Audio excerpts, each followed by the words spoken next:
પ્રજાના પૈસા કેવી રીતે બરબાદ કરવા, પ્રજાના ટેક્સના પૈસા એ કેવી રીતે પચાવી લેવા, એનું સૌથી સારું બેસ્ટ વર્લ્ડ કક્ષાનું કોઈ ઉદાહરણ હોય તો એ આપણું ખાડા ખડબા વાળું, તૂટેલા ફૂટેલા રસ્તા વાળું અમદાવાદ મ્યુનિસિપલ કોર્પોરેશન છે સાહેબ.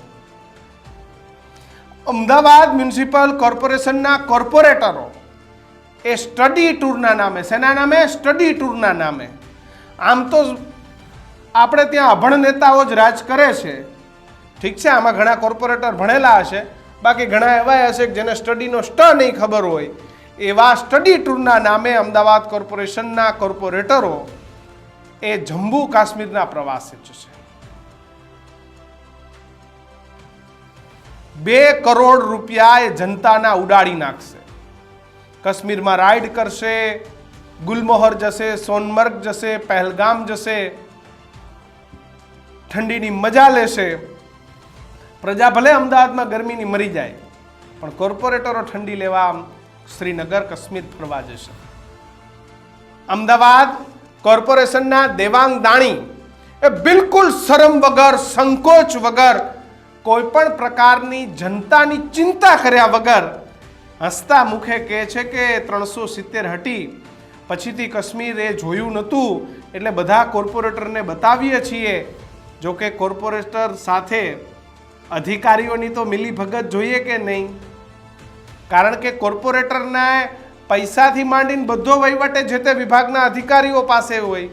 એટલે 35 લાડકવાયા મલાઈદાર અધિકારીઓ પણ કોર્પોરેશનના કોર્પોરેટરોની સાથે કાશ્મીરમાં કાવાની ચુસ્કી માણવા જશે સાહેબ. અહીંયા ઠેક ઠેકાણે રસ્તા ખોદી નાખો છો, ઠેક ઠેકાણે ખાડા છે, તમારા કામમાં કોઈ ભલીવાર નથી, અને તમારે પ્રજાના પૈસા ઉડાડવા જવા છે ને, એ 2 કરોડ. કોર્પોરેશને કમાવામાં ફ્લાવર શોની 100 રૂપિયા ટિકિટ કરી નાખી, વીવીઆઈપીની 500 કરી, પણ 100 રૂપિયા વાળાને ભરવા પડશે. વીવીઆઈપી એટલે કે તમે એવું માનો છો કોર્પોરેટર, ધારાસભ્ય કે કોઈ વીઆઈપી માણસે પૈસા ભરે? ના, એ તો ફોન કરશે દેવાંગદાણી સાહેબને, સાહેબ જોઈ લેજો, હું આવ્યો છું, પાર્ટી ફંડ આપણે જોઈએ જ છીએ, કોન્ટ્રાક્ટરનું આપણે જોઈએ જ છીએ. એટલે આ બધી વગેરે વગેરે વાર્તા. પણ મુખ્ય વાત ઉપર આવું તો અમદાવાદના કોર્પોરેટરોએ પ્રજાના 2 કરોડ રૂપિયાનું બૂચ મારી અને જમ્મુ કાશ્મીર સ્ટડી ટૂરના નામે ફરવાના છે. દેવાંગદાણી સાહેબ, મને એ તો કહો, તમે શું સ્ટડી કરશો ત્યાં? શું સ્ટડી શું કરશો? કાશ્મીરમાં એવું કયું નગર નિયોજન છે, કઈ એવી શહેરી વ્યવસ્થા છે કે તમે તેને સ્ટડી કરીને અમદાવાદમાં લાગુ પડશો? મને એક વ્યવસ્થા દેવાંગદાણી બતાવે, એક વ્યવસ્થા. સાલા જુઠ્ઠો પ્રજાના પૈસાનું કરવા નીકળ્યા છો ને, એમ કહો તમે. અને તમારે 370 હટી જોવી છે તો તમારા ખિસ્સામાં હાથ નાખો ને ભાઈ. તમારા બાપાના પૈસા વાપરો. શું કરવા જનતાના પૈસા વાપરો છો ભાઈ? વાપરો તમારા ખિસ્સાના પૈસા. 2 કરોડ રૂપિયાનું આંધણ થવાનું જ સાહેબ. પ્લેનની ટિકિટો, આ તે, જમ્મુ કાશ્મીરમાં વીવીઆઈપી રહેવાનું, મજા ને ફરવાનું. જા કરો સ્ટડી ટૂર ભાઈ. પ્રજાના પૈસા શું કરવા કરો? તમારા ઘરના પૈસા કરો સ્ટડી ટૂર. અમદાવાદની પ્રાથમિક શિક્ષણ સમિતિને જે પ્રાથમિક શાળાઓ ચાલે છે, નગર શિક્ષણ, બધી ભંગાર, આવ કોઈ વ્યવસ્થા નહીં, પણ ત્યાં 2 કરોડ રૂપિયાનો ધુવાડો કરી આવો. આમાં પાછા બધાય છે, ભાજપ છે, કોંગ્રેસ છે, આમ આદમી પાર્ટી છે, XYZ, આ બધા ભાઈ છે. અને પાછા ઘરના જ ભૂવા ને ઘરના જ પેલા કેવું કર્યું, સ્ટેન્ડિંગ કમિટીમાં દરખાસ્ત મૂકે, સ્ટેન્ડિંગ કમિટી દરખાસ્ત પાસ કરી દી. વાહ ભાઈ વાહ, જબરજસ્ત કારસો છે ભાઈ વસ્તીને લૂંટવાનો. શોપિંગ પાછી તમારા પૈસાની કરજો.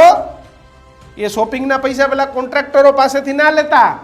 વિસ્તારમાં કામો ચાલતા હોય ને તો અમદાવાદના કોર્પોરેટર પાછા પેલામની જોડે માગવાના જતા કોન્ટ્રાક્ટર જોડે, લાવ ભાઈ ફરવા કોર્પોરેશન લઈ જાય છે, શોપિંગના પૈસા તું લાવ. શોપિંગ સાહેબ ઘરની કરજો. દેવાંગદાણી સાહેબે વધાઉટ શરમ, વગર શરમે શું કહ્યું એ એક વખત સાંભળી લઈએ આપણે, જેમને કોઈ શરમ ના આવી આ વાત કરે. સામાન્ય રીતે દર 5 વર્ષની અંદર કોર્પોરેટરો વિવિધ રાજ્યોના ત્યાંની પ્રજા સાથે વાર્તાલાપ માટે, ત્યાંના ડેવલપમેન્ટ માટે, અભ્યાસ માટે, પર્યાવરણના અભ્યાસ માટે, ટાઉન પ્લાનિંગના અભ્યાસ માટે, રહેણીકરણી માટે પ્રવાસ ગોઠવવામાં, દેશમાં અલગ અલગ પ્રવાસ ગોઠવવામાં આવતા હોય છે.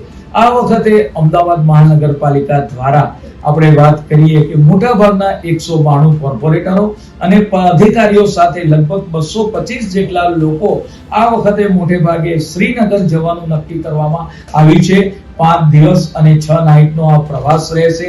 જે રીતે આપણે વાત કરીએ કે અખંડ ભારતનું નિર્માણ થયું, 370 ની કલમ હટી, ત્યાર પછી અમદાવાદ મહાનગરપાલિકાના કાઉન્સિલરો પણ આપણે વાત કરીએ કે આ શ્રીનગરના પ્રવાસે જશે. અહીંના ભૂતપૂર્વ આપણે કમિશનર કેશવ વર્મા સાહેબ એ શ્રીનગર ડેવલપમેન્ટ બોર્ડના કમિટીના પોતે સભ્ય હતા. તેમના દ્વારા પણ એક સૂચન હતું કે ભાઈ શ્રીનગરની મુલાકાત અવશ્ય લેવી જોઈએ.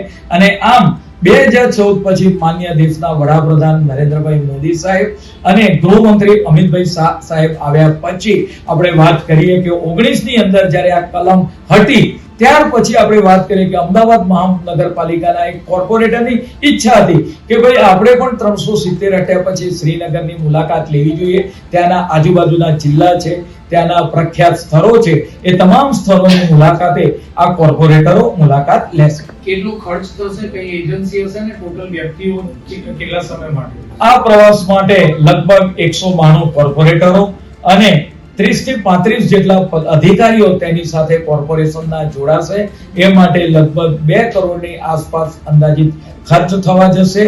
અને અક્ષર ટૂર્સ એન્ડ ટ્રાવેલ્સ રાજ્ય સરકારમાં આ કંપનીને આ કામ આપવામાં આવશે. તો સાંભળ્યું તમે કે ભાઈ બધાની ઈચ્છા હતી, નામ હતું ને તેમ હતું.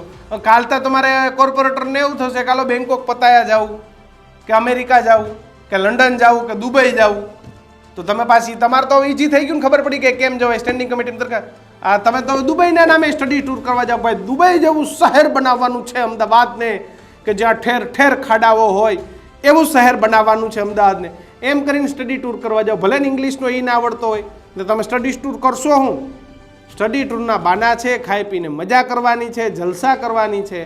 370ના નામે જે ભારતીય જનતા પાર્ટીનો જે જસ ખાટવાનો છે, આ કોર્પોરેટર પાસે આવીને ભાષણ કરશે કે અમે કાશ્મીર ગયા હતા અને માનનીય મોદી સાહેબે 370 હટાવી દીધી. એ જ વાત કરવા જ આવી છે તો ભાઈ એ તો અહીંયાથી થઈ જાય. તમારે કરવી હોય તો એ વાત કરવા માટે કાશ્મીર જવાની જરૂર નથી ભાઈ, એ અહીંયાથી થઈ જાય. અમે લોકોને જ્ઞાન આપીએ છીએ 370 હટી ગઈ એનું, અમને ન્યૂઝમાં ચલાવીએ છીએ અમે. તમારે ક્યાં ત્યાં સ્ટડી ટૂર કરવા જવાની? અને અહીંયા ક્યાં આપણે પાકિસ્તાન બોર્ડર ઉપર અમદાવાદ વસેલું છે કે તમારે કંઈ એમાં શીખવું પડે કે જોવું પડે? વાહિયાતગીરી, ખોટા બાના અને પ્રજાના પૈસાની ચોરી એ બહુ સારી રીતે ચૂંટાયેલા લોકોને કરતા આવડે છે. અને 2 કરોડના ધુમાડા સાથે કોર્પોરેટરો જલસા મારવા જાય છે. તમારું શું કહેવું છે? અમદાવાદની સમસ્યાઓ માટે પૈસા વાપરવા જોઈએ કે સ્ટડી ટૂરના નામે આ જે પૈસાનું પાણી કરવા જાય છે? ખાસ કમેન્ટમાં લખજો. જોતા રહેજો ન્યૂઝરૂમ. તમે અમદાવાદમાંથી છો તો સબસ્ક્રાઈબ કરી લેજો. નમસ્કાર.